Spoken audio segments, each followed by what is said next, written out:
assembled crowds as the 60-second waltz plays away. We welcome you to the 2019 BASR Annual Conference and everyone's favourite podcast of the year, the Religious Studies Project Non-Denominational Festive Midwinter Special. This is only 60 seconds. Any resemblance to any BBC radio programmes is entirely coincidental. You'll also probably notice that I am not Nicholas Parsons, I am Chris Cotter, and I was sitting yesterday in Edinburgh and I got the phone call saying, Chris, would you like to come down to Leeds and host this episode of Only 60 Seconds? And so I put down my non-cup of tea and my non-research, as I normally do, into non-religion, and I thought, yes, I'm excited to go to the city that brought us Marks and Spencer's, Neville Longbottom, Sooty and Sweep, and the tallest maypole in the UK. But then I realised we're not going to the proper university and we're going to Leeds Trinity, so I'm going to be in a horsefly. So I need not have looked up all of that trivia. This evening we are joined by four erudite contestants who are going to be trying to talk for only 60 seconds without deviation, repetition or hesitation on topics of my choosing. The first contestant is a contestant who conspired to win the festive midwinter special last year. Who could know that such a little guy could have so much secret knowledge? It is my Religious Studies Project long-term collaborator, co-host, co-founder, David the Moustache Robertson of the Open University.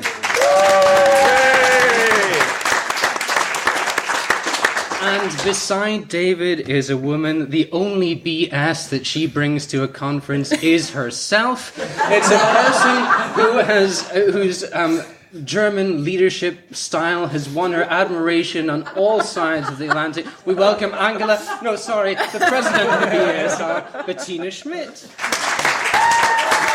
Angela. And beside Bettina, we have the Welsh rarebit himself, the BSR's resident expert in Victorian parlour songs, our very own Double D, Professor Douglas Davies. And our final contestant, wild by name but calm by nature. I actually found her in a field on the way to the conference practicing yoga. It is the Open University's Theo Wildcroft. And no episode of Only 60 Seconds would be complete without the lovely the lovely Jonathan Tuckett, who will be keeping score, blowing his whistle, and generally keeping me right as time goes on. They're not going to let me speak this episode. Yes, you've been demoted or promoted. I don't know. So the rules are simple. It's speak for 60 seconds without hesitation, repetition, or deviation on topics of my choosing. Deviation has been interpreted as everything from deviation from the topic, deviation from language, from common sense, or we may say deviation into theology.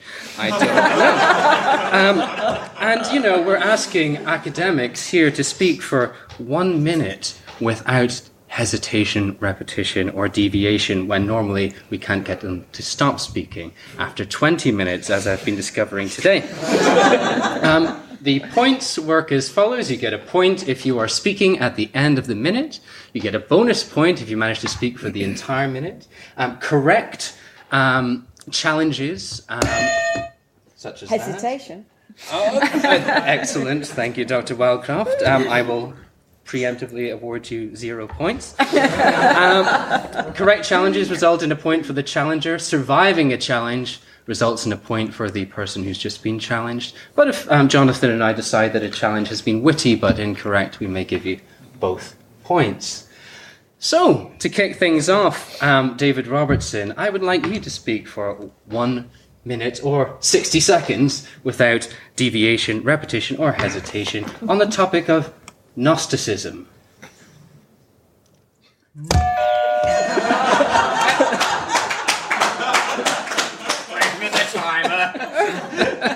Hesitation. Seconded. Who got in there first, Jonathan, do you think? I do believe it was Douglas Davies. Before I could even press the start button on the time. Well, I'm going to say, Douglas Davies, you have 60 seconds on the clock to speak on the topic of Gnosticism. Gnosticism is about knowing. I know many things. One thing I know relatively little about is... Repetition of no. Yes. I thought it was no. I was giving him a chance. So we are back to Dr. David Robertson with about 52 seconds still remaining. Gnosticism, we are told, is a heresy of the early Christian era which has its roots in ancient Persia, or perhaps in mystical Judaism, or perhaps even in a... Perhaps twice. I think perhaps that is the case, Douglas. So we are back to Douglas Davies. We ready to start the clock again? 40 seconds. Gnosticism is best approached after porridge. This is a breakfast cereal that is best taken with salt, some think, but others consider... Deviation. I would like to remind the other contestants that they are also allowed to play and pass back to David with a correct challenge. The Gnostic myth involves a redeemed Redeemer descending from the heavens to save the... Hesitation. He got lost on saving. Too many redeemings going on. Was that Douglas again? Or was that Bettina? I thought that was Bettina. Oh, it was Bettina. Excellent. We have a I feel new like Bettina player. might just slam the table. Where was Bettina? I think we'll accept that as an appropriate response. So, Bettina, with about 20 seconds remaining. Yeah, 17 seconds. Ooh. I have to admit I know nearly nothing about Gnosticism unless we can count that one Brazilian colleague asked me once whether it's possible to study Gnosticism in a university in the UK. At that time I had no...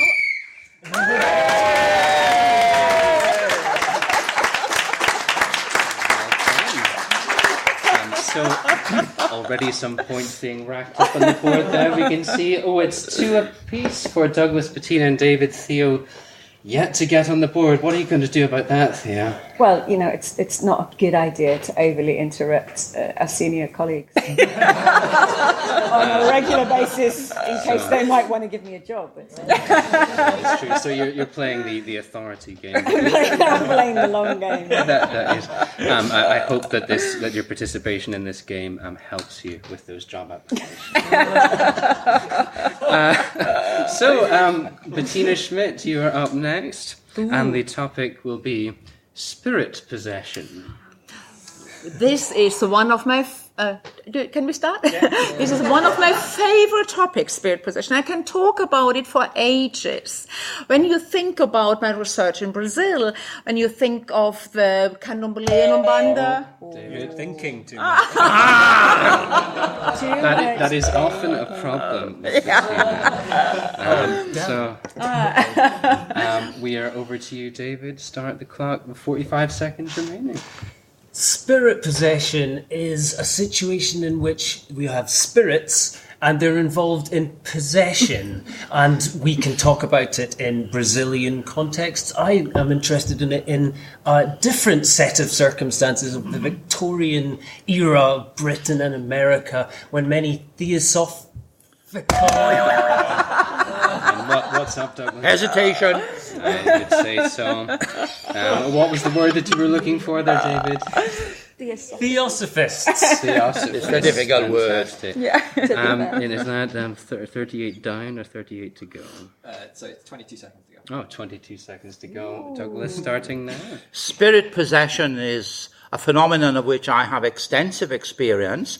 I am not particularly given to drinking whiskey or the like, but occasionally, as I learned from my former dear friend and head of department at Nottingham University, the Reverend Professor and Bard, I hasten to add, John Hayward Thomas, who was an expert on single malt of that. I've always wanted to get to the end. I think we want to hear the rest of that story. So would you care to finish it? Well, I mean, he always tried to get me on to learning about single malt whiskies, and I've never been into spirits because they addle my brain. Younger scholars never do spirits. But latterly in my life, Stephen, I have now begun to enjoy it. And at a hotel in this very city last night, I asked them if they had a certain kind of spirit, and she hunted through hundreds of bottles until she found one. And I was so happy, and I'm happy to have got to the end of that as well. Oh, fantastic. So, and actually we're now with you, Douglas, to start the time again, and your topic is going to be the Book of Mormon.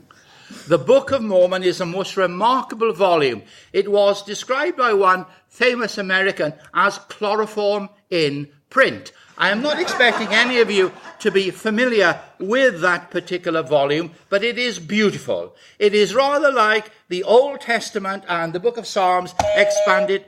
We're going back a little bit here, but there was a couple of volumes yes, there. Your volume is quite high there, I would say. And that is a correct challenge. And how much time do we have on the clock? We've got 40 seconds, David, on the Book of Mormon. The Book of Mormon was written by Joseph Smith. I think we all know that. I'm sorry if that's a spoiler for anyone. I don't know what happens in the successful musical written by the same people who created South Park, but I think that is revealed as part of the plot. I don't know anything else. You know quite a lot. 3 times no. Don't know. Well done. Well challenged, Bettina.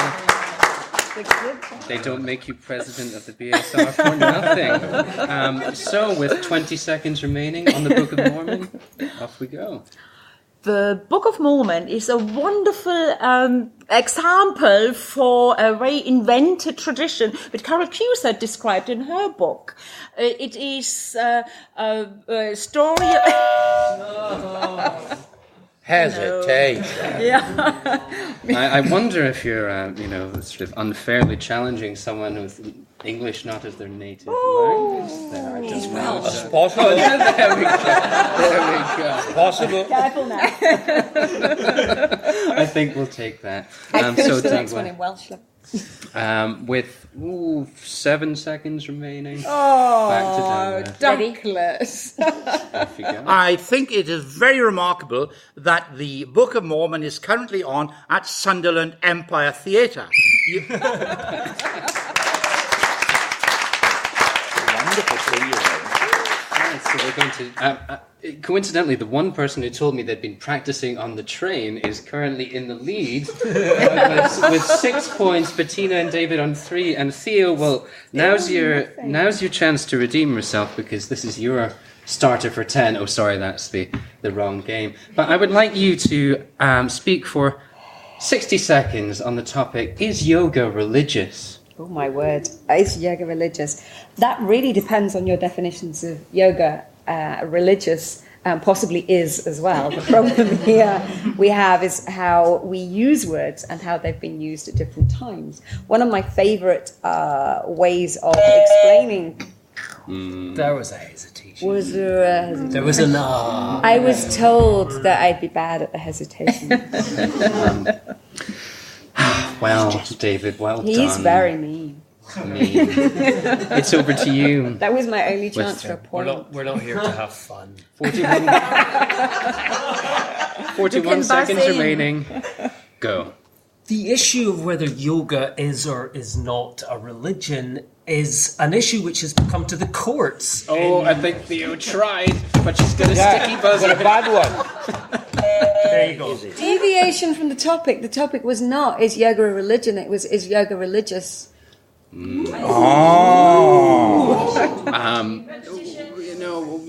Whilst that may be sort of overly stickler-ish, I would say that is a correct challenge. Yes. It's a stitch up. And it is back to you with 34 seconds on the clock. Go. One of my favourite explanations of what the word yoga might mean is that yoga defines not the content of the practice, but one's orientation to it, so that one can have a yoga of bhakti, a yoga 3 of... times yoga, 5 times yoga. Yes. No, yoga's that is allowed. incorrect. We should have explained at the beginning that the topic of the question is allowed to be repeated as we go, so I'm afraid that is an incorrect challenge. That's another point. However, so we will pick up again. 20 seconds. David also has a Repetition of 1. Now, Okay, that's you better. were not the challenger. You can't come back This in is with the an additional challenge. challenge. So, no. If you wanted to make that challenge, you should have made it. Yes. Back in your box, sir. Yes. Thank you. Oh! 20 seconds, Theo. Go. I forgot what I was Hesitation. saying. I forgot what I was saying. That's So with 20 seconds on the clock, it's over to you, Douglas Davies. Yoga is quite remarkable in the sense that when one is in one's early prime, it becomes necessary to sit in a variety of postures. One of these postures assists one... Oh, Theo. postures. Wow, well done. I'm not sure if we should grant that one because he was actually saying postures. But he did say postures twice. Yeah, so, well, that's deviation from the correct pronunciation. Is that, perhaps? So with 3 seconds left on the clock, can you do it, Theo? Start now. One can have a yoga of karma, a yoga of seva. Can I relax now? Have I got enough points that I can chill out? You've got enough points that you can certainly say that you washed your face. Or he watches antique shows. So at the end of that first round, we will have one more pass through, everyone. That was their round on their specialist subjects, as it were. After this point, it gets Do you have to do it again? Yeah, just the once more. Just the once more. We've got to extend it to make a half-hour program. But at the end of that, we're sitting with Bettina on 3, Theo on 4, David on 5, and Douglas storming ahead on 7.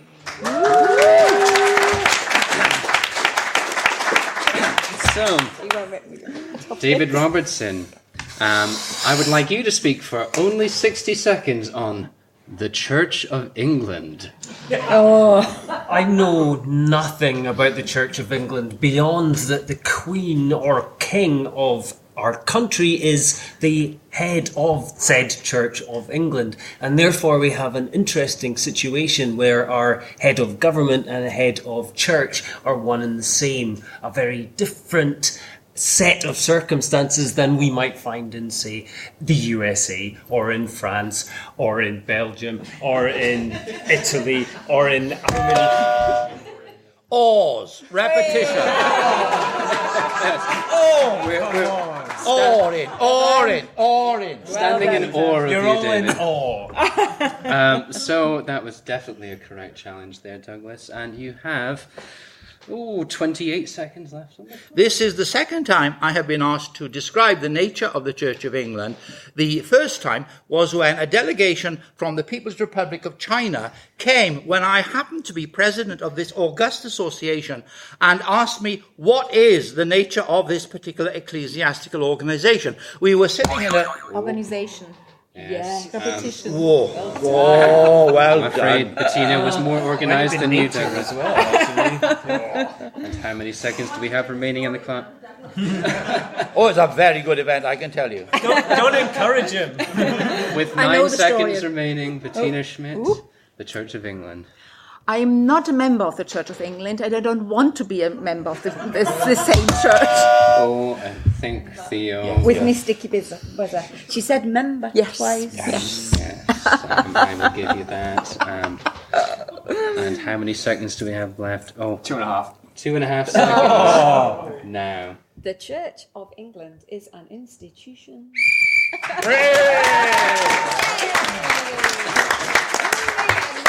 And I'm very pleased to have learned that the Church of England is an institution. It was safe. It was very safe, that's good. Okay, so President of the BASR, Bettina Schmidt, could you speak for only 60 seconds on the new atheism? Starting now.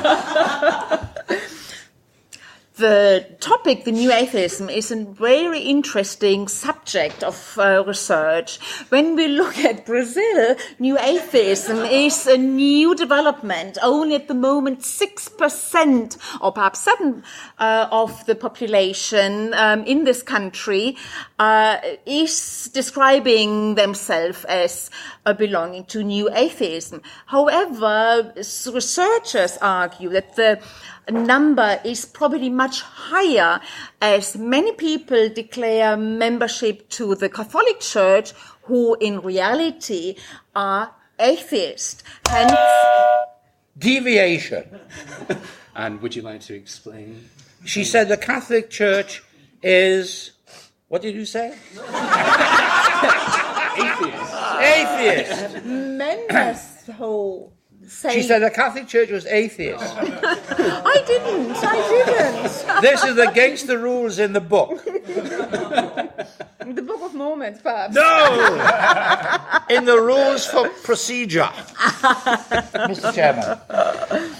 So the charge is that Bettina was claiming that the Catholic Church was atheist. I didn't say this. And Bettina's explanation is that she was saying that members of the Catholic Church are atheists. Same horse, different jockey. I think this is going to be one of those occasions where you both get a point, but Bettina gets to continue. I think that's a fair compromise. Yes. Okay, so Bettina with 15 seconds left. On we go.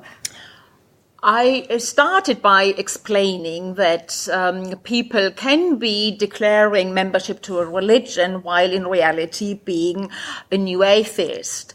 And this is in particular relevant in...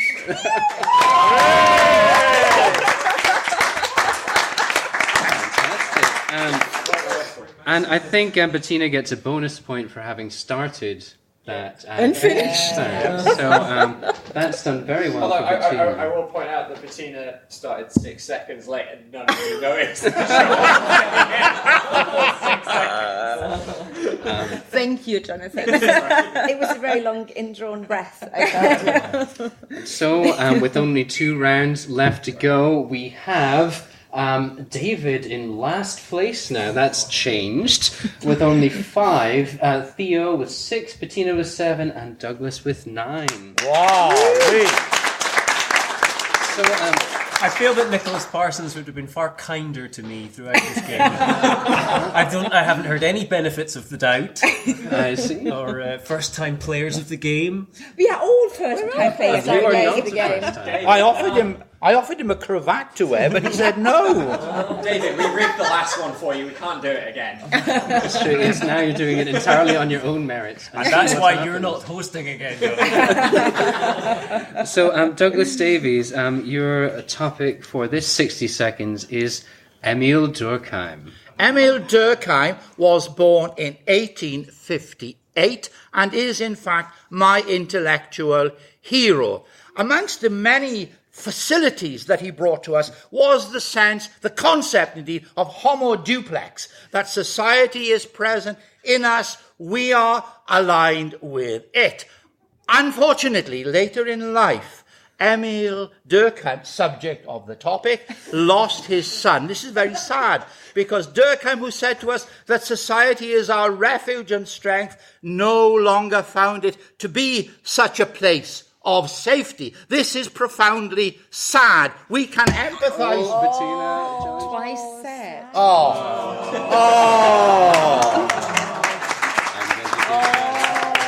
How sad. How sad. We're all devastated. And Bettina Schmidt, you've only left her 16 seconds to talk about. Take it away.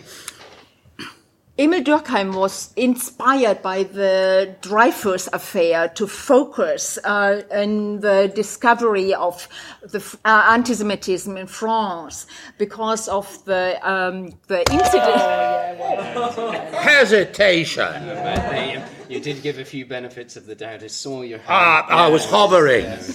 So I was hovering. That is carried, I would say. And you're left with a mere single-digit second. 1 second. Oh, you could have given me the 1 second. Well, Douglas Davies with 1 second on Emil Durkheim. Go. Emil Durkheim.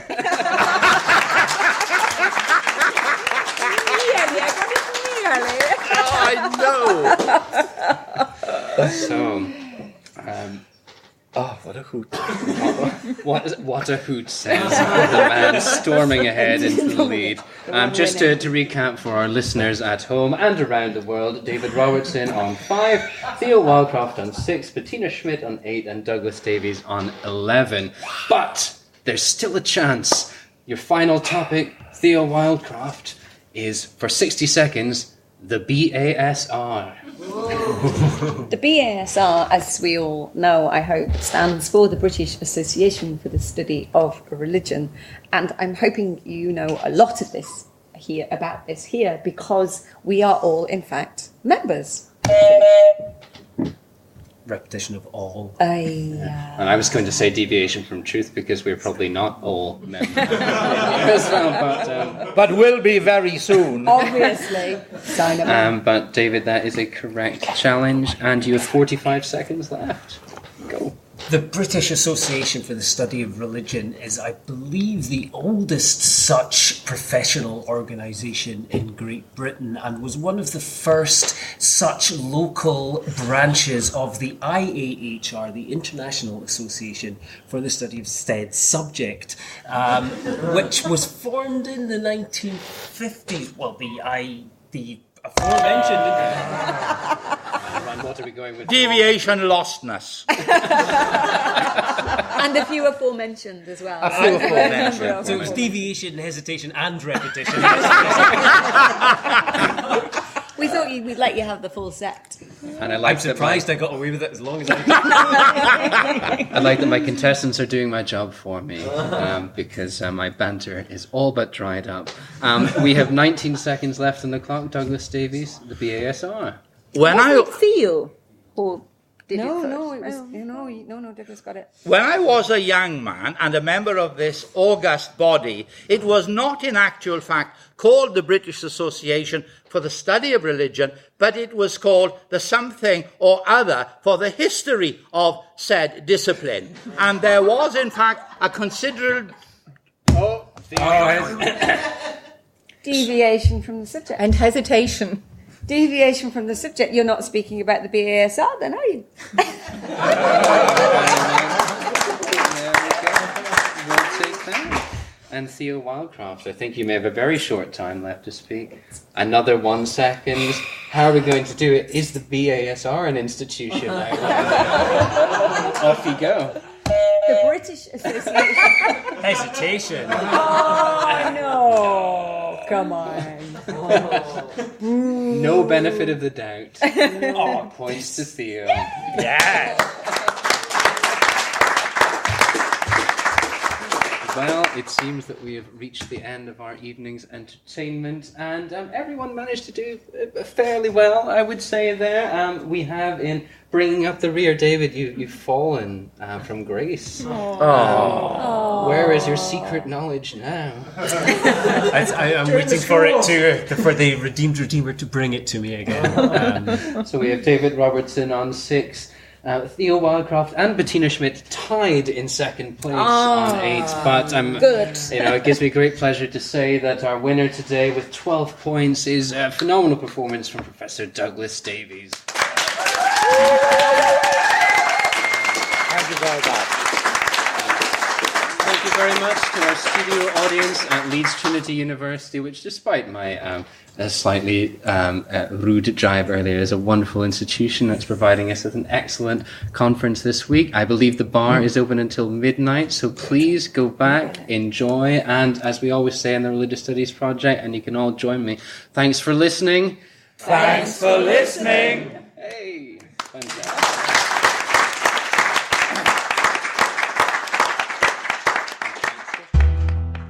The Religious Studies Project is sponsored by the British Association for the Study of Religions, the North American Association for the Study of Religion, and the International Association for the History of Religions.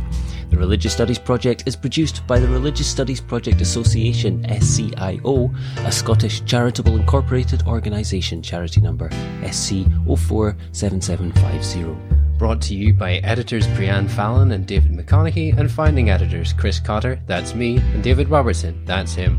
Our features are edited by Rebecca Barrett-Fox, with marketing managed by Benjamin Marcus. Our Opportunities Digest managed by Ella Buck, podcast transcription by Helen Bradstock, and social media managed by Ray Radford. Don't forget, you can support the project by using our amazon.com, .co.uk and .ca links, or donating at patreon.com/projectrs. And you can find us on Facebook, Twitter, YouTube, iTunes, and other portals. Thanks for listening.